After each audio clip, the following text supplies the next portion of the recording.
In the wake of King Charles III, recent diagnoses, a cloud of uncertainty descends upon the people. The king is faced with his mortality and may now grapple with profound questions about life, purpose, and legacy.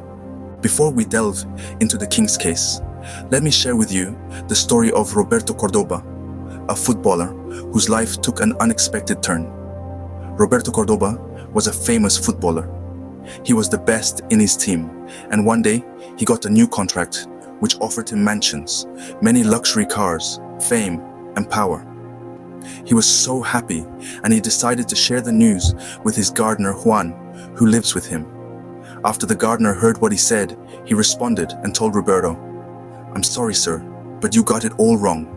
All these things are meaningless." "What did you say?" Roberto responded. Juan tried to explain and said, "Sir, one day you'll die, and then all these things will mean nothing anymore to you.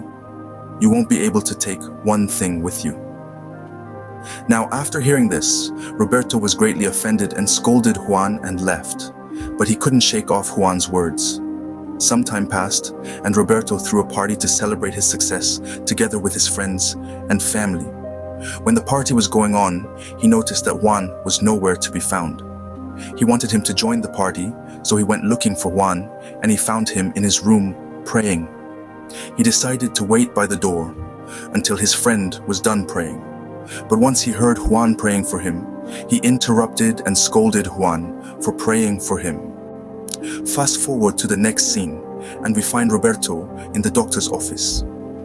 The doctor said, "Roberto, please sit down, I've bad news. You've got terminal cancer, and it has spread all through your body."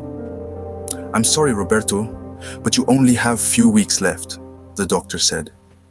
Roberto was devastated when he heard the news, and on arriving home, he saw Juan working the front yard of the mansion. He went over to him and said, "Hey Juan, can you please meet me in my office?" Once they were both in the office, Roberto explained how he was dying and that he only had few weeks left. He asked Juan if he could pray for him because he was scared. After that, he looked Juan in the eye and asked, "Am I going to hell?" "Yes, but you don't have to," Juan responded. He then went on and shared the gospel and what God did for guilty sinners. After hearing all this, Roberto felt the need to repent from his sins right away, and he fell on his knees and prayed to God and asked him to forgive and save him. As soon as the prayer was over, he felt a great load being lifted of him, and he was no longer afraid of dying, nor did he care anymore about all the wealth, fame, and power he had. In a startling revelation, King Charles III, one of the wealthiest and most revered figures on the global stage, has been diagnosed with cancer. The news has sent shockwaves throughout the kingdom and beyond, prompting an outpouring of support and concern from citizens far and wide. As we grapple with the stark reality of King Charles III's diagnosis, it's imperative to understand the profound message it carries. Despite the opulence and grandeur of his reign, King Charles, like every one of us, is subject to the human condition and its inherent fragilities. The transient nature of earthly wealth and power is brought into sharp focus, serving as a poignant reminder of the eternal truths that await us all.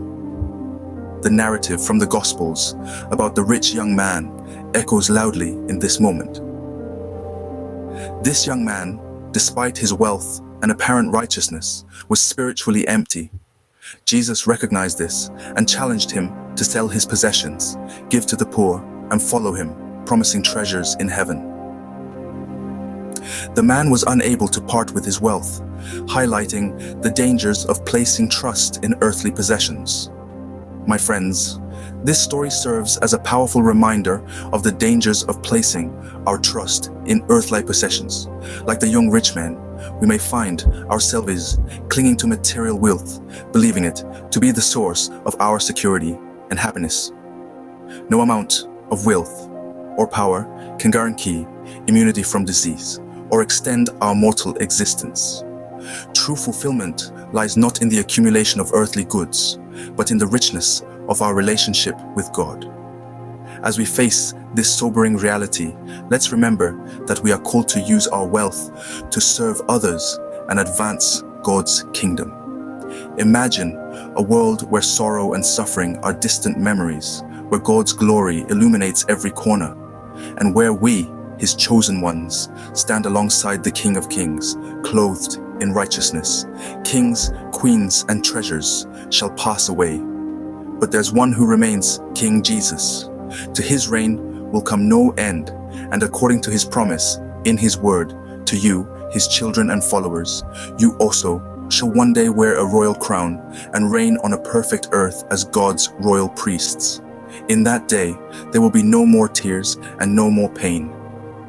We will walk in joy, basking in the presence of our Savior, ruling and reigning with Him for eternity. So, let's fix our eyes on this glorious promise, pressing on in faith, knowing our labor in the Lord is never in vain. Finally, may we also join our hearts in prayer for the King, so God may have mercy on him and grant him the grace to continue his rule for many years in righteousness.